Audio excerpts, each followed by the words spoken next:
The Galactic Council chamber buzzed with the usual political chatter as representatives from dozens of species gathered for the monthly assembly.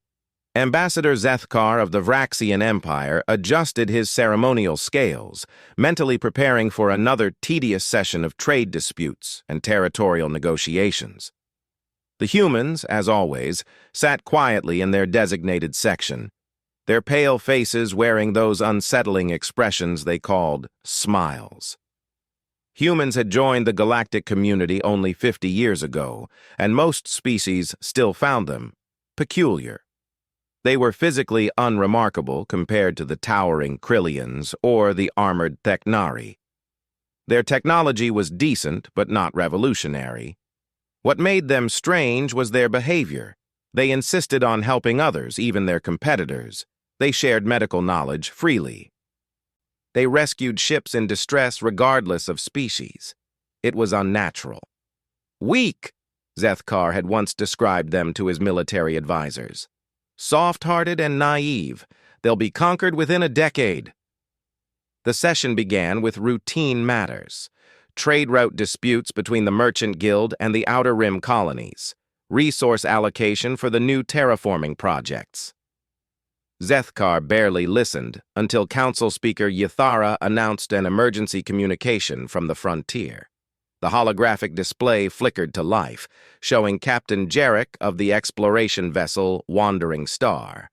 His blue skin was pale with fear, his usually steady voice trembling.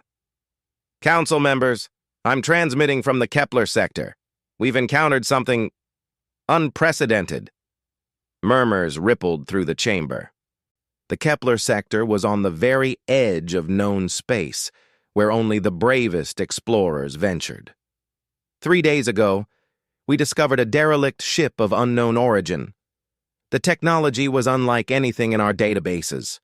We attempted to investigate, but the vessel activated some kind of defense system. It's not a ship, Council members. It's alive. The image changed to show a massive, writhing creature in the void of space. It looked like a cross between a jellyfish and a nightmare, with translucent flesh that pulsed with sickly light. Tentacles the size of battleships reached out from its central mass, each one ending in what appeared to be weapons. "The entity immediately attacked our fleet," Captain Jarek continued. "We lost 3 ships before we could retreat. But that's not the worst part. The creature is moving toward inhabited systems. At its current speed, it will reach the Altarian colonies in 6 standard days." Panic erupted in the chamber. The Altarians, a peaceful agricultural species, had no military to speak of. Their 5 billion inhabitants would be defenseless against such a monstrosity. Council Speaker Ythara called for order. "We must mobilize the defense fleet immediately. All member species with military capabilities are to contribute ships and personnel." This was standard procedure. When facing external threats, the galactic community pooled resources under the Defense Pact. Within hours, the largest military force in known history would be assembled. Ambassador Vexithari of the Altarians stood, her flower-like features trembling with fear. "Honored Council, my people are already evacuating our outer settlements, but our ships are slow, designed for cargo, not speed. Many will not escape in time." The chamber fell silent. Everyone understood the implication. Millions would die unless the creature was stopped quickly. From the human section, Ambassador Sarah Chen rose to her feet. She was a small woman, barely reaching the shoulder of most other species, but her voice carried clearly through the chamber. "The United Earth Federation offers our full support to the defense fleet. We'll deploy everything we have." Polite applause followed, though Zethkar noticed several representatives exchange glances. The human military was respectable but small. Their ships were well designed but lacked the raw firepower of Vraxian dreadnoughts or Krillian battle stations. It was a generous gesture, but ultimately symbolic. "Additionally," Ambassador Chen continued, "we request permission to attempt communication with the entity." The chamber erupted in shocked whispers. Zethkar's tail lashed in disbelief. Communicate with a creature that had already killed thousands? Only humans would suggest something so absurd. Ambassador Chen, Speaker Yathara said carefully, "While we appreciate your optimism, the entity has shown only hostile intent. Attempting communication could endanger additional lives. With respect, Speaker Yathara, we've learned that aggression often stems from fear or misunderstanding. The creature may be acting defensively. If we can establish peaceful contact—" "It destroyed 3 ships without provocation," Zethkar interrupted, rising from his seat. "Your species' naive belief that all conflicts can be resolved with words will get people killed. This is a military matter, not a diplomatic one." Ambassador Chen turned to face him, and for just a moment Zethkar thought he saw something flicker in her eyes, something that made his predatory instincts pause. But then she smiled that strange human expression, and the moment passed. "You may be right, Ambassador Zethkar. But if there's even a small chance to avoid unnecessary bloodshed, shouldn't we try? We're only asking for 1 day to attempt contact before the military response begins." The debate continued for an hour. Some species supported the human request, moved by their reputation for peaceful conflict resolution. Others, led by the Vraxians, argued for immediate military action. In the end, a compromise was reached. The humans would have 12 hours to attempt communication while the defense fleet assembled. If they failed, the full military response would proceed. As the session adjourned, Zethkar approached the human delegation. "Your people's compassion is admirable, Ambassador Chen, but misplaced. That creature is a predator. It understands only strength." "Perhaps," she replied, that unsettling smile never wavering. "But we've found that understanding a predator's motivations is often the key to dealing with it effectively." Within hours, the human ship Endeavour was racing toward the Kepler sector. Captain Elena Rodriguez, a veteran of Earth's own first contact protocols, commanded a small crew of linguists, xenobiologists, and communication specialists. Their mission seemed impossible: establish meaningful contact with an alien intelligence that had already demonstrated hostile capabilities. Dr. Marcus Webb, the ship's xenobiologist, studied the sensor readings as they approached the entity's position. "The creature's bioluminescent patterns are complex and rhythmic. There might be some form of communication embedded in the light displays." "Or it could just be digestion," muttered Lieutenant Commander Sarah Kim, the ship's tactical officer. "The thing's the size of a small moon. It might not even notice us." Captain Rodriguez remained focused on the task ahead. Throughout human history, first contact situations had been fraught with misunderstanding and violence, but they'd also led to some of humanity's greatest achievements when approached with patience and empathy. The Endeavour dropped out of hyperspace at the edge of the Kepler system. Long-range sensors immediately detected the entity, moving steadily through the asteroid belt toward the inner planets. Up close, it was even more terrifying than the recordings suggested. Massive tentacles swept through space, collecting asteroids and debris, feeding them into what appeared to be a massive maw beneath its translucent body. "It's feeding," Dr. Webb observed with scientific fascination. "The creature might be migrating through space, consuming whatever resources it encounters." "Like a cosmic locust swarm," Kim added grimly. "No wonder it's heading for the inhabited worlds. More biomass to consume." Captain Rodriguez opened a channel to Earth Command. "This is Endeavour. We've reached the entity's position. Beginning communication attempts now." The crew tried everything: radio transmissions across multiple frequencies, laser light displays mimicking the creature's bioluminescent patterns, even gravitational wave pulses that might resonate through its massive body. For hours, they received no response except the entity's continued movement toward populated space. Then Dr. Webb noticed something. "Captain, The creature's feeding patterns have changed. It's avoiding larger asteroids, focusing only on smaller debris. Maybe it's getting full? Kim suggested hopefully. No, look at this. Webb highlighted sections of the sensor display. It's actively avoiding anything that might contain rare minerals or complex organic compounds. It's being selective. Captain Rodriguez studied the data. In her years of exploring Earth's oceans, she'd seen similar behavior. It's not feeding randomly. It knows the difference between nutritious and non-nutritious materials. This creature is intelligent. As if responding to her realization, the entity suddenly stopped moving.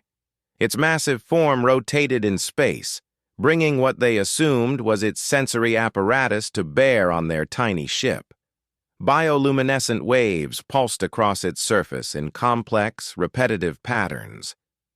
"It's noticed us," Dr. Webb whispered, "and I think it's trying to communicate." Working frantically, the team analyzed the light patterns, looking for mathematical sequences, pictographs, anything that might represent language.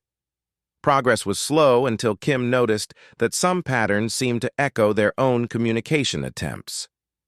"It's mimicking us," she said excitedly. "The creature is learning our transmission patterns and adapting them." Captain Rodriguez made a decision that would echo through galactic history. Instead of continuing with abstract mathematical concepts, she began transmitting something more fundamental: human music. The response was immediate and unmistakable. The creature's bioluminescent patterns shifted into new configurations, no longer just mimicking but creating original sequences. It was composing its own light songs in response to human melodies. "My God," Dr. Webb breathed, "it's not just intelligent, it's artistic." For the next several hours, an unprecedented conversation took place in the void between species. Through music, mathematics, and shared expressions of beauty, the humans began to understand the entity's situation. It was indeed migrating, but not as a predator. It was fleeing. The creature's light song told a story of cosmic catastrophe. Its home region of space had been consumed by an expanding stellar phenomenon, forcing millions of its kind to scatter across the galaxy in search of new territory. This individual was alone, separated from its pod, desperately seeking resources to survive the long journey to suitable habitat. The attacks on the ships weren't aggression, Captain Rodriguez realized. They were fear responses. The creature thought those vessels were threats to its food sources. Dr. Webb was already working on a solution. The entity needs specific minerals and energy sources. We can guide it to uninhabited systems rich in what it requires. There's no need for it to approach populated worlds. But time was running out. The defense fleet was approaching. Massive formations of warships from dozens of species, all preparing to destroy what they saw as an existential threat.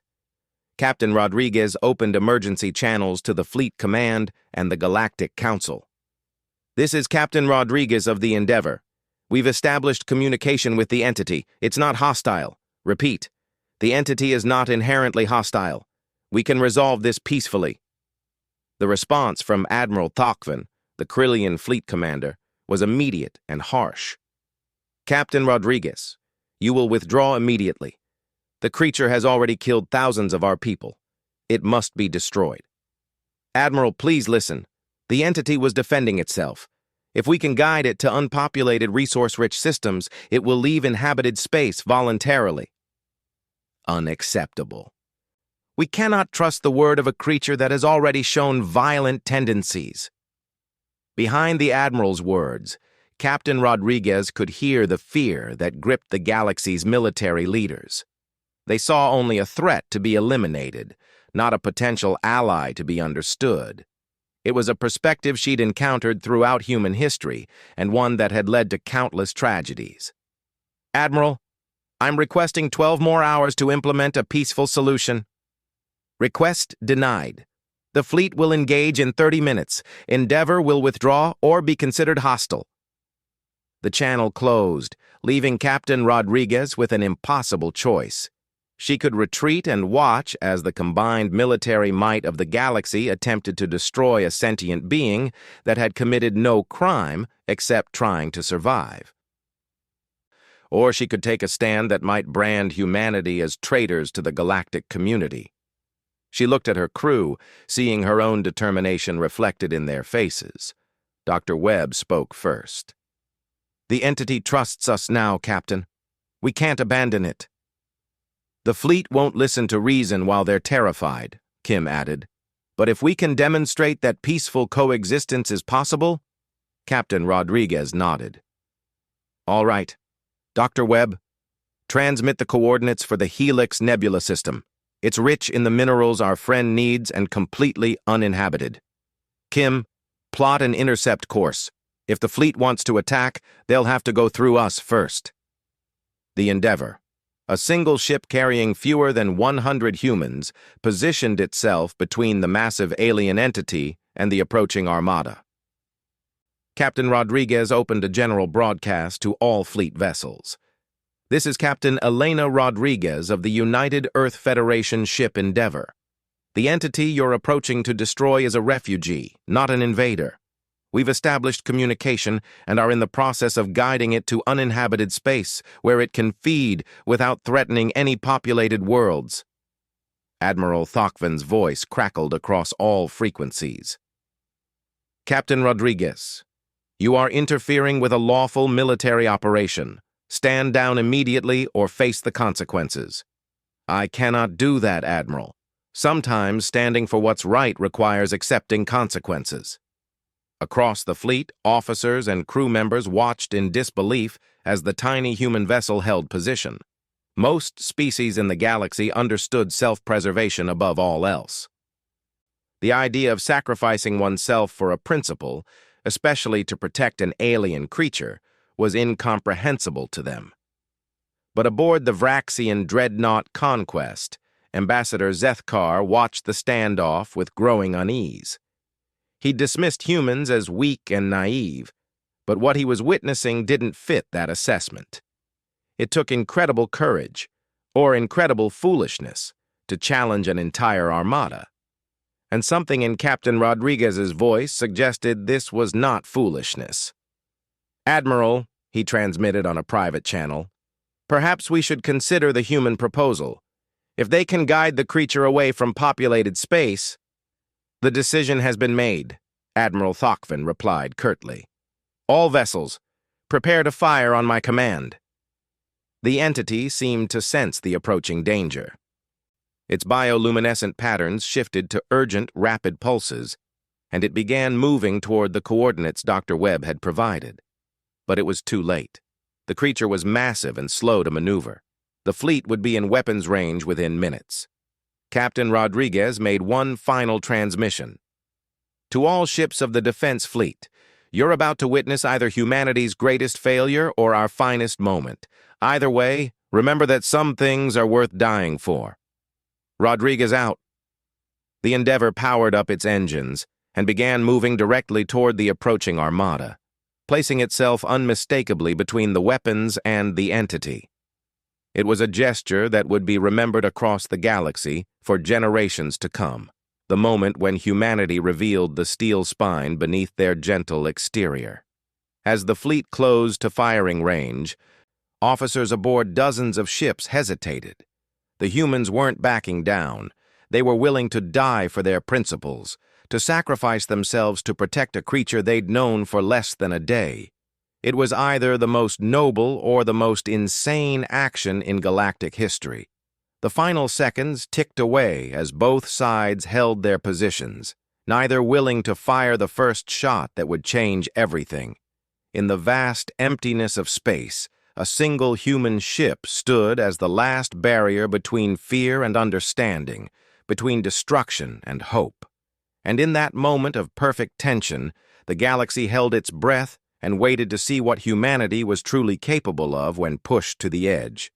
The silence in space was deafening as hundreds of warships held their positions, weapons charged and targeting systems locked onto both the massive entity and the small human vessel standing between them. Admiral Thokvin's finger hovered over the firing command, while Captain Rodriguez maintained her ship's position with unwavering determination. Then something unexpected happened aboard the Altarian refugee ship, Haven's Dream. Commander Petalia, whose own people were the intended victims of the entity's approach, opened a communication channel. "Admiral Thokvin, this is Commander Petalia of the Altarian evacuation fleet. My sensors show the creature has changed course toward the coordinates provided by the humans. If Captain Rodriguez is correct, and peaceful resolution is possible." "Commander Petalia," the Admiral's voice was strained, "the creature killed your people. It destroyed evacuation ships." "Yes," Petalia replied quietly.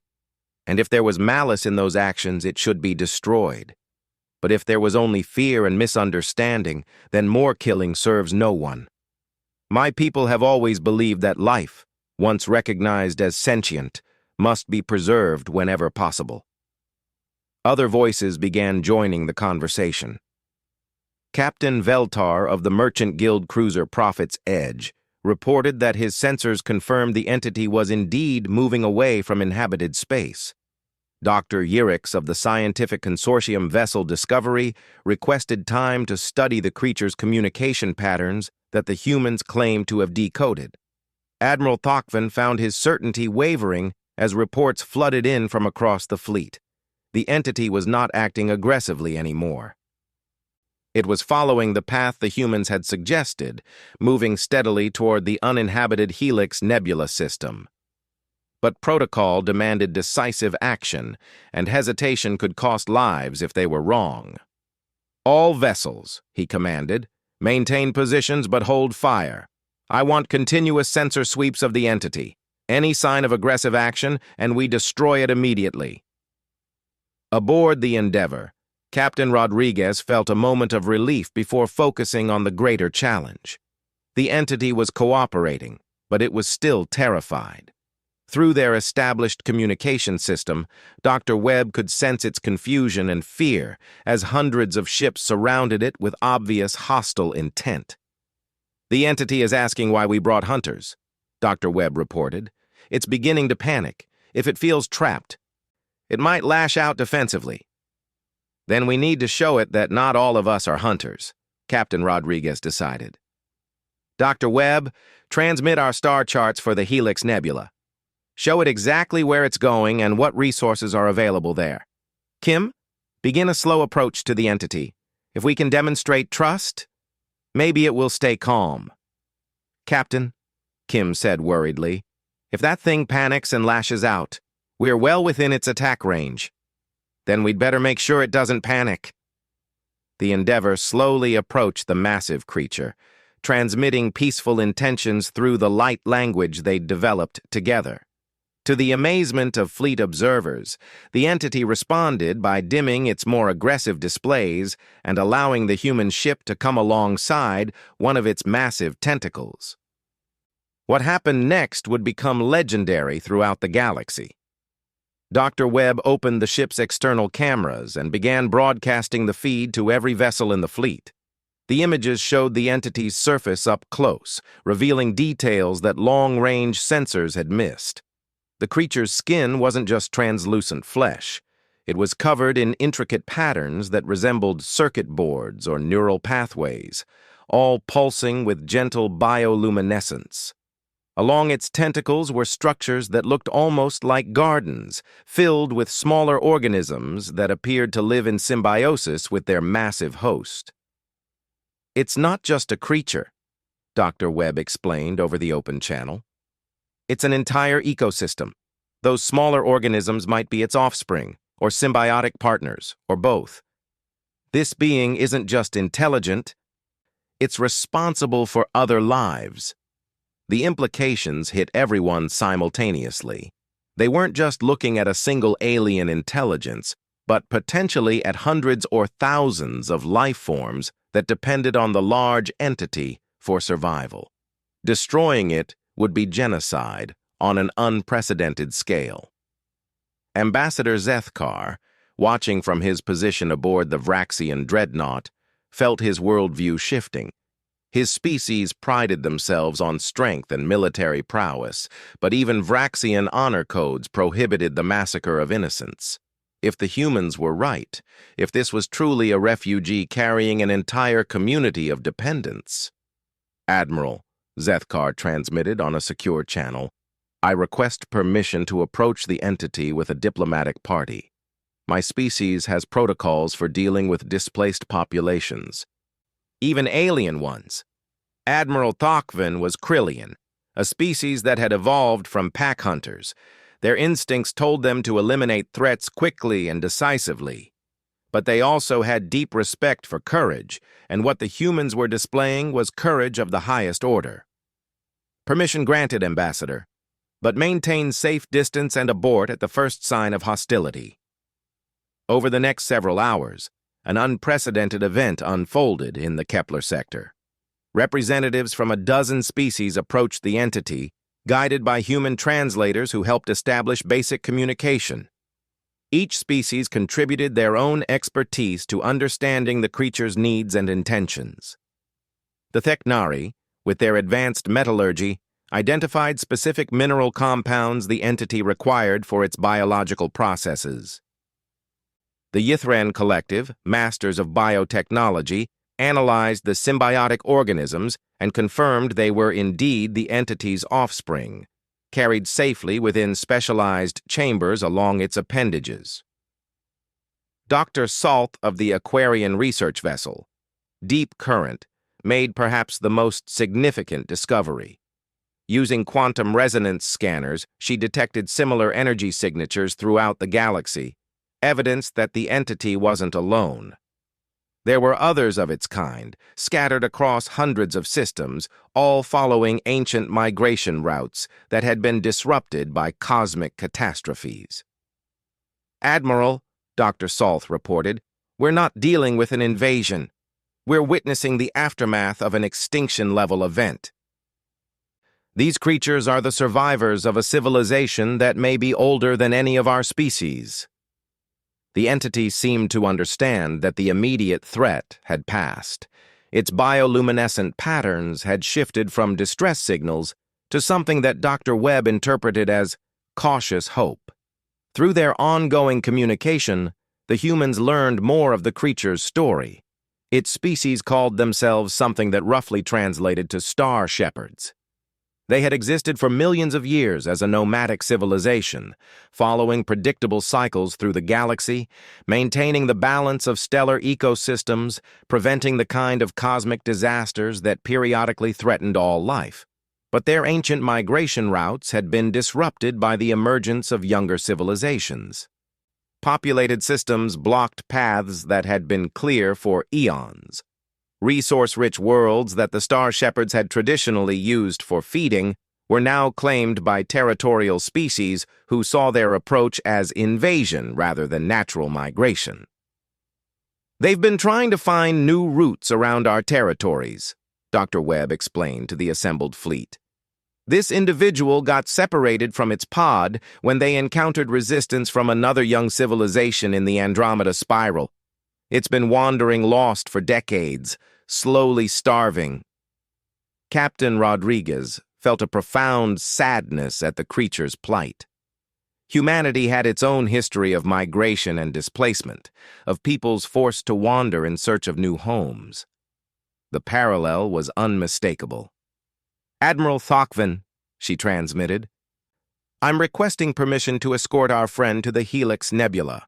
With the fleet's sensor data, we can map out resources that will help it regain strength for the journey to find its pod. Granted, Captain. But I want continuous monitoring, and I want detailed reports on everything you learn about these star shepherds and their migration patterns. As the massive entity began its journey toward the Helix Nebula, accompanied by the Endeavor and a growing convoy of scientific vessels, word of the encounter spread throughout the galaxy. The response was immediate and varied. Some species, particularly those with territorial tendencies, demanded immediate military action against all star shepherds, viewing them as threats to be eliminated before they could approach populated systems. Others, inspired by humanity's example, began calling for the establishment of protected migration corridors that would allow the ancient creatures to follow their traditional routes without conflict. The debate reached the Galactic Council within hours, sparking the most heated discussions in the organization's history. Ambassador Chen found herself at the center of a political maelstrom as species after species demanded to know what humanity had learned about the Star Shepherds and what their long-term intentions might be.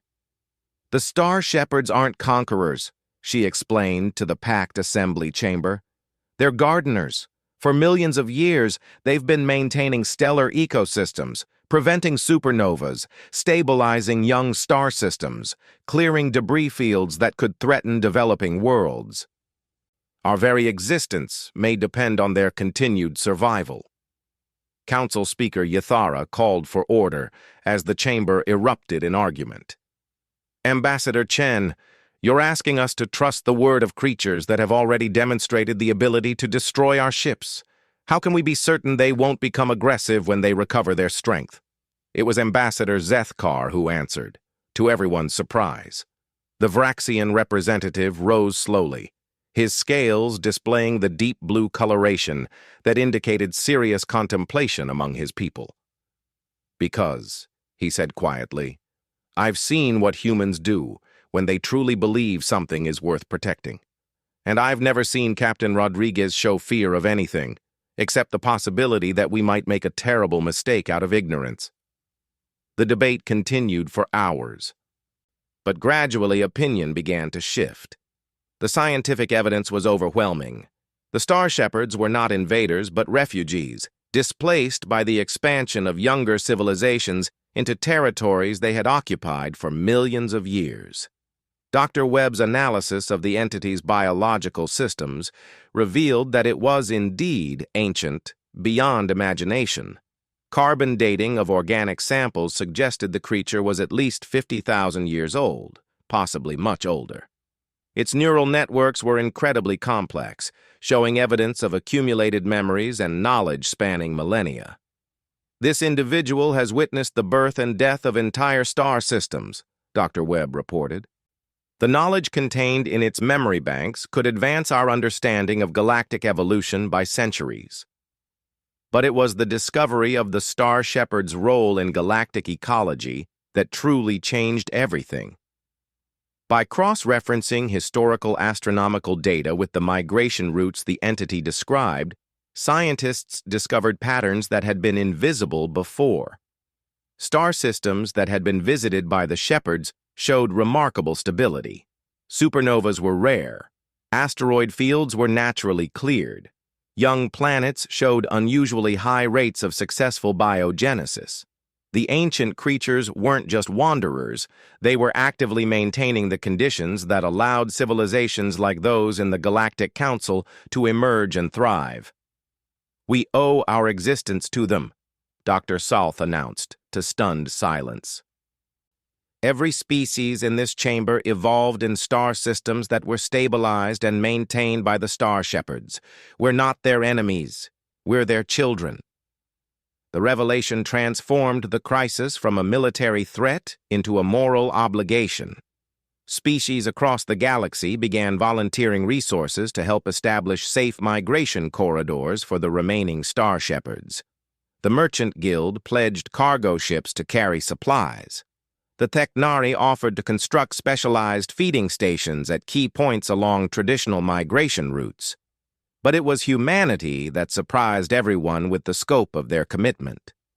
Ambassador Chen announced that Earth was establishing the Shepherd Protection Protocol, dedicating a significant portion of their stellar navy to escort duty and protection services for any Star Shepherd seeking safe passage through inhabited space. "They protected our ancestors for millions of years," she said simply. "It's time we returned the favor." Not everyone approved. Several militant species threatened to withdraw from the Galactic Council if protection of the Star Shepherds became official policy. The Karathi Federation, a collection of aggressive warrior cultures, declared that any Star Shepherd entering their territory would be destroyed on sight. But something had changed in how the galaxy viewed humanity. They had stood alone against overwhelming force to protect a stranger, and in doing so, they had revealed truths that reshaped understanding of galactic civilization itself.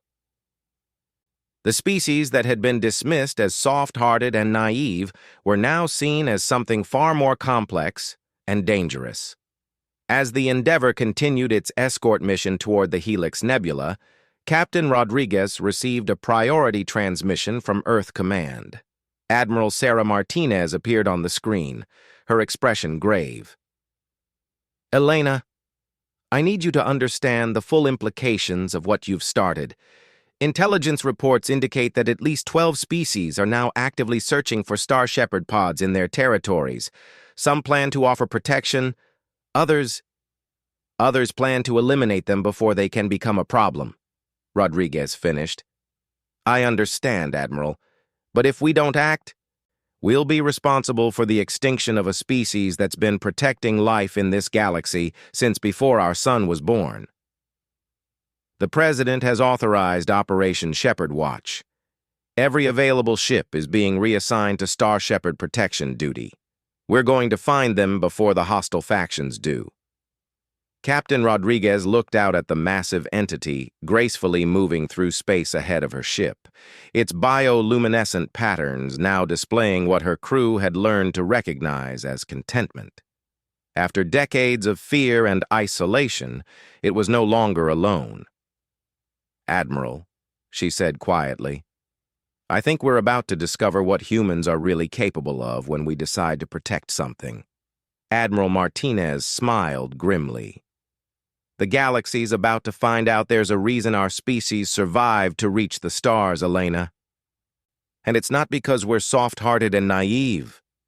As the transmission ended, Captain Rodriguez returned her attention to the Star Shepherd.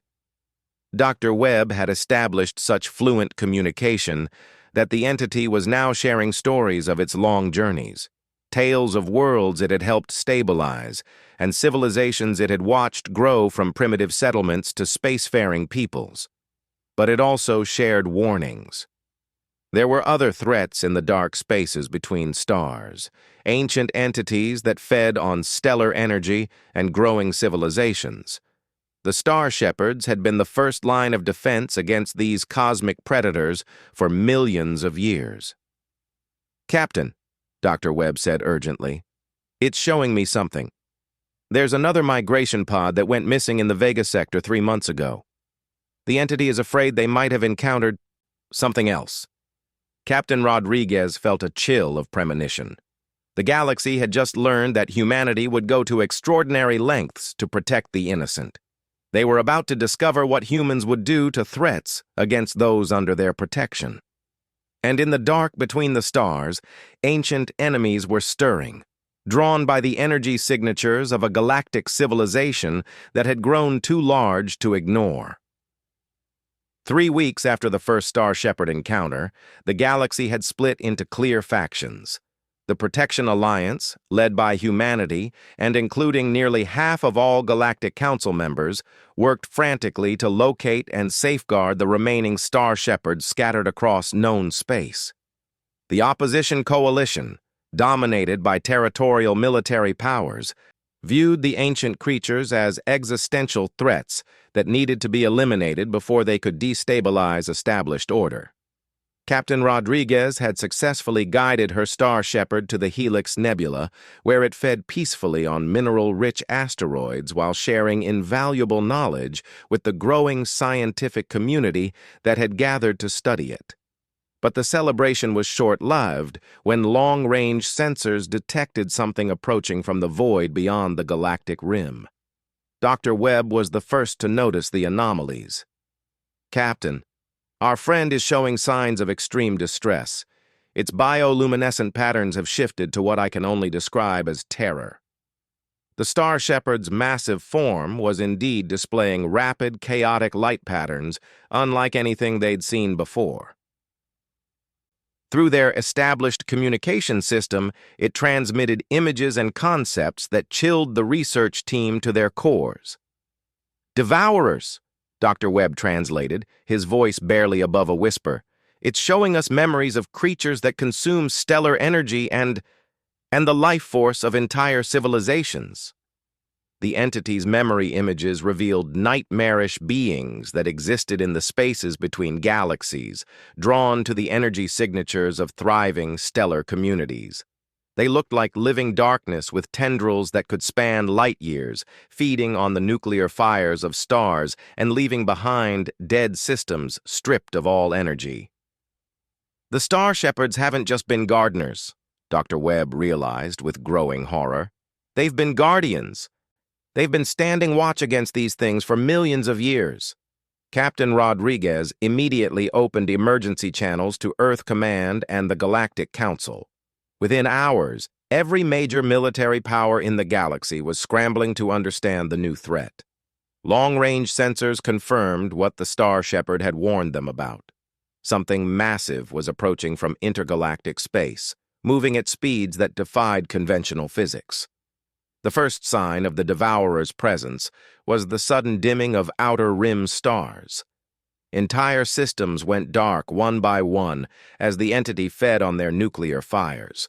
By the time its true form became visible to galactic sensors, panic had spread throughout civilized space. The creature was incomprehensibly vast, its central mass larger than most planets, surrounded by energy tendrils that reached across solar systems. Unlike the Star Shepherds, which were clearly biological despite their immense size, the Devourer appeared to be something else entirely, a fusion of living tissue and dark energy that bent space-time around itself. Admiral Thokvan, now commanding the largest military fleet in galactic history, contacted the human delegation. "Captain Rodriguez, your Star Shepherd is the only source of information we have about these Devourers. What can it tell us about defeating them?" The news was not encouraging. Through painful memory sharing, the Star Shepherd revealed the truth about its species' long war against the cosmic predators. The Shepherds were not warriors. They were evacuators and defenders. When Devourers approached a populated galaxy, the Shepherds' role was to guide vulnerable civilizations to safety while sacrificing themselves to slow the predators' advance. "They've been fighting a losing war for millions of years," Dr. Webb reported to the gathered fleet commanders. "The Shepherds have saved countless civilizations by leading them to safer galaxies, but they've never actually defeated a Devourer. At best, they've managed to drive them back temporarily." Ambassador Zethkar, who had become an unlikely ally of the human position, spoke the question everyone was thinking. "How many Devourers are there?"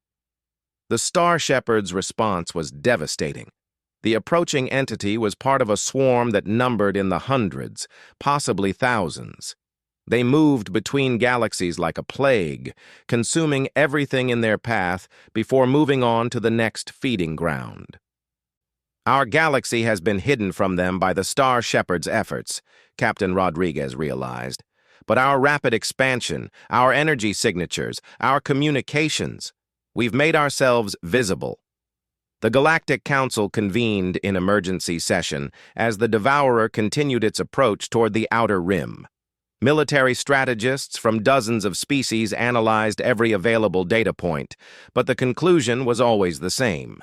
Their combined fleets, impressive as they were, lacked the firepower to damage a creature that fed on stellar energy. It was during this crisis that humanity revealed the true depth of their preparation for cosmic threats. Admiral Martinez transmitted directly to the Council chamber, her image appearing on screens throughout the galaxy. "Council members, Earth has been quietly developing contingency plans for existential threats since we first learned about the existence of galactic civilizations. Project Prometheus has remained classified until now, but current circumstances require full disclosure." The holographic display changed to show massive construction projects hidden in the solar system's outer reaches.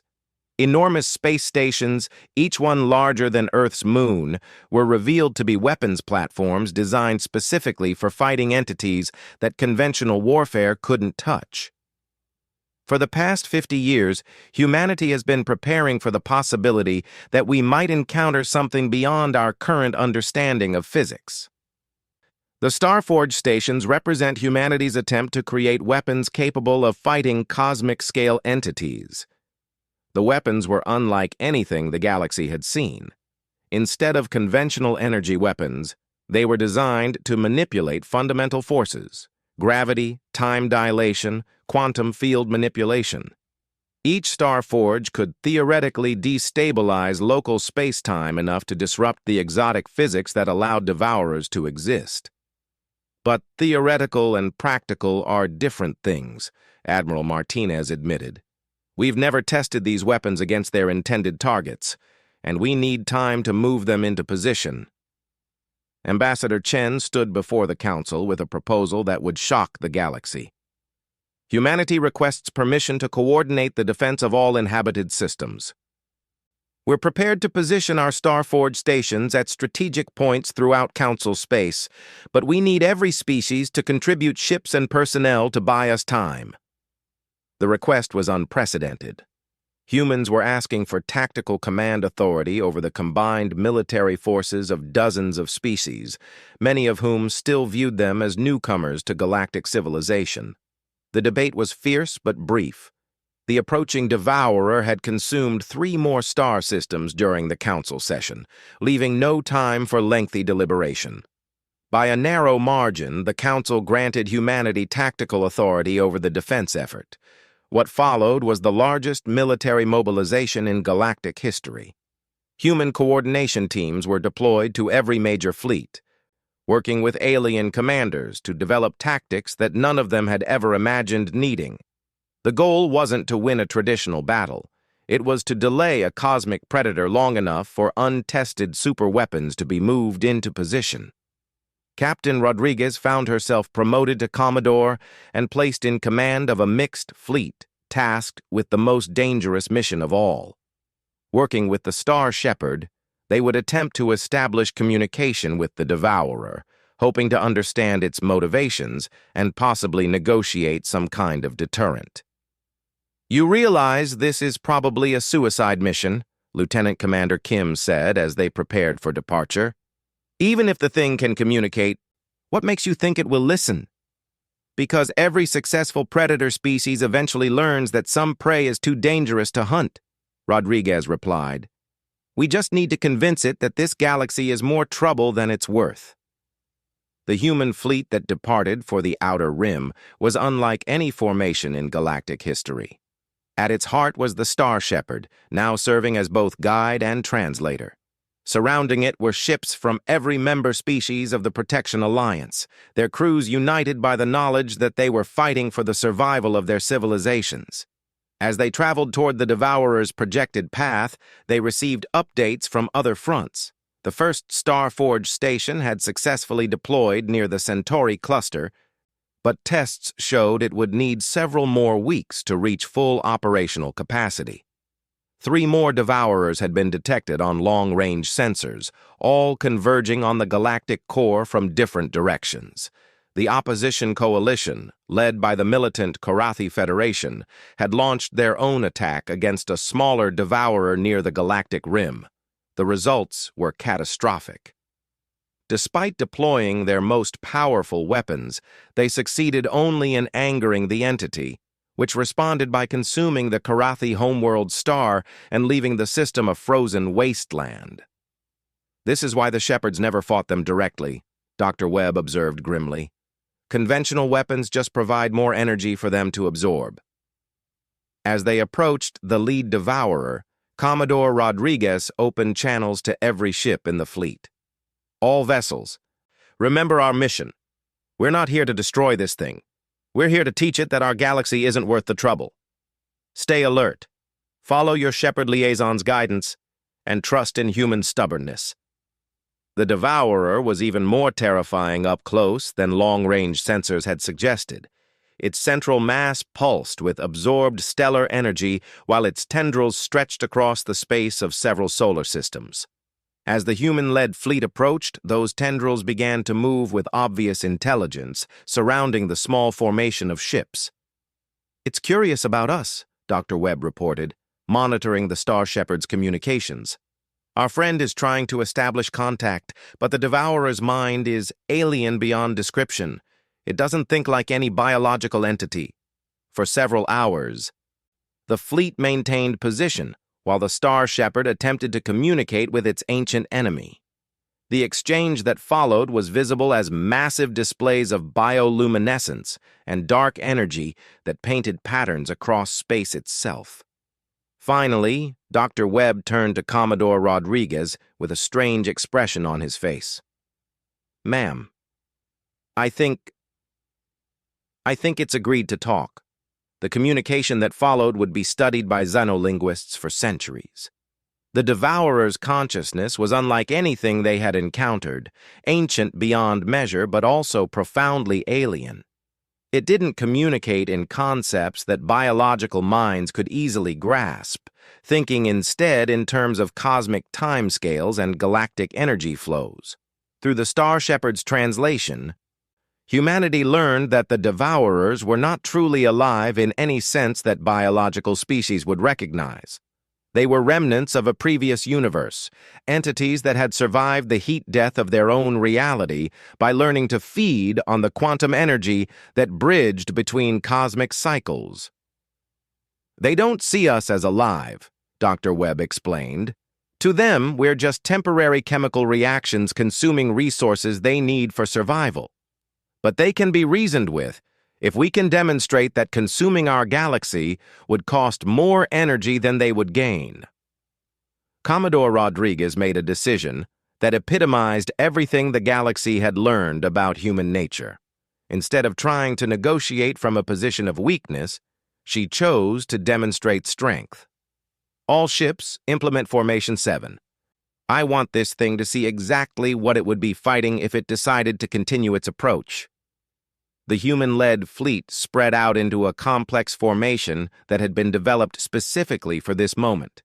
Each ship began broadcasting at maximum power, creating a coordinated display of energy signatures that painted a picture across space itself. The message was simple but profound. Instead of showing fear or attempting to appear non-threatening, humanity chose to demonstrate the full scope of galactic civilization. They broadcast the locations of every inhabited world, every military installation, every technological achievement that the galaxy had accomplished, but they also showed the cost. The formation revealed exactly how many ships, how many weapons, how many lives the Devourer would have to consume to complete its feeding. More importantly, it demonstrated that this galaxy's inhabitants were not helpless prey. They were an organized, intelligent civilization capable of coordinated resistance. The Devourer's response was immediate and telling. Its energy tendrils pulled back from the fleet, and the massive entity actually stopped its advance toward the galactic interior. Through the Star Shepherd, it transmitted what could only be interpreted as surprised respect. "It's never encountered prey that organized itself for resistance," Dr. Webb translated. "The Devourers typically feed on isolated systems or scattered civilizations that can't coordinate their defense.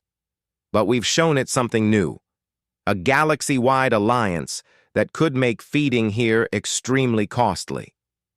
For the first time in millions of years, a Devourer was reconsidering its choice of feeding ground. The entity began transmitting complex energy patterns that the Star Shepherd interpreted as questions about the galaxy's military capabilities and territorial extent. Commodore Rodriguez made the most important tactical decision in human history. Instead of minimizing the threat her civilization posed, she maximized it. Through the Star Shepherd, she transmitted detailed information about every Starforge station, every military alliance, every defensive capability the galaxy possessed. "You want to know what it would cost to feed here?" she broadcast through the translation system. "Let me show you." The demonstration that followed was visible throughout the galaxy. The first Starforge station, finally at full operational capacity, fired a test shot at a nearby abandoned asteroid. The result was spectacular. The weapon didn't just destroy the asteroid, it temporarily destabilized local space-time, creating a zone where the normal laws of physics didn't apply. The message to the Devourer was clear. Feeding in this galaxy would mean fighting an enemy capable of weaponizing fundamental forces. Even if it eventually won, the cost would be enormous. The ancient predator made its decision with the cold calculation of a survivor from a dead universe. The energy expenditure required to overcome organized galactic resistance would exceed the energy gained from feeding. This galaxy was no longer viable prey. The Devourer began to withdraw, its massive form turning away from the galactic core toward the emptier spaces between galaxies.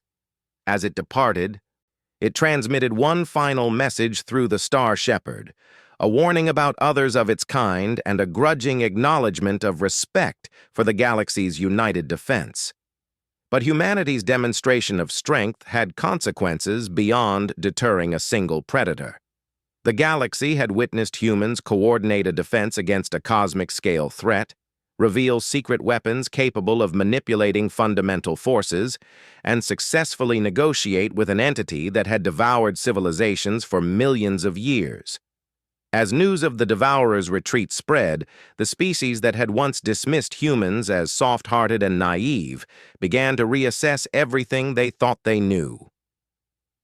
The opposition coalition quietly withdrew their threats against Star Shepherds. The militant Korathi Federation formally requested alliance with the Protection Coalition. Ambassador Zethkar, speaking before the reconvened Galactic Council, perhaps summed it up best. We made the mistake of thinking that kindness was weakness, that compassion was naivety. We didn't understand that humans are kind not because they're weak, but because they choose to be. And beings who can choose kindness over strength possess a different kind of power entirely. The Star Shepherd that had started the crisis by approaching inhabited space became humanity's first alien ally in the truest sense. Through their ongoing partnership, humans learned to navigate the cosmic-scale politics of intergalactic space, while the ancient entity finally found a species capable of understanding its role as protector and guardian. Dr. Webb, now director of the galaxy's first Cosmic Threat Assessment Division, regularly consulted with the Star Shepherd about other dangers lurking in the spaces between stars.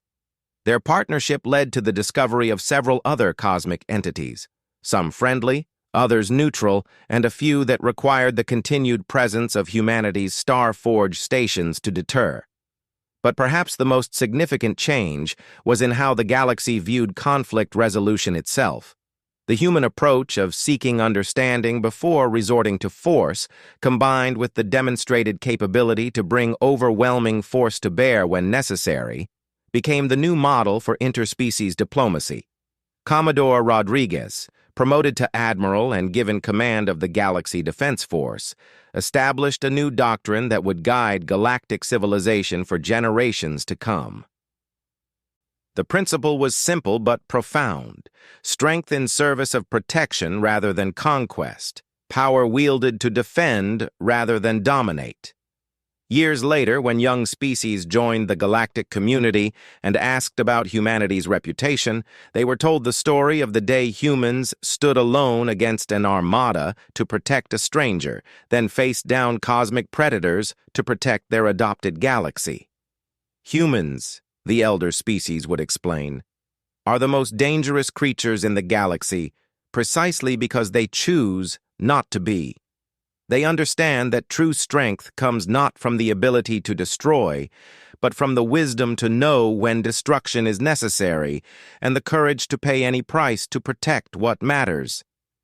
The galaxy had learned that behind humanity's masks of kindness lay the hearts of guardians, ready to sacrifice everything for those they had chosen to protect. And in learning that lesson, the galaxy itself had become something greater than the sum of its parts. A true community of species united not just by trade or politics, but by the shared recognition that some things were worth defending at any cost. In the end, the greatest victory wasn't against the Devourers or the opposition coalition. It was the galaxy's discovery that kindness backed by unwavering resolve was the most powerful force in the universe. And humanity, those strange, soft-hearted newcomers, had shown them all what it meant to be fierce in defense of the innocent. The Star Shepherds continued their ancient migrations, no longer alone, protected by escort fleets that treated them as honored elders rather than threats. And in the dark spaces between galaxies, other Devourers learned to avoid the region where prey had learned to bite back, where kindness wore armor and carried weapons capable of rewriting the laws of physics. The galaxy was safe, not because it had eliminated all threats, but because it had found protectors worthy of the task. And at the heart of that protection stood humanity, kind, compassionate, and utterly relentless in their determination to safeguard the innocent from any force that would harm them.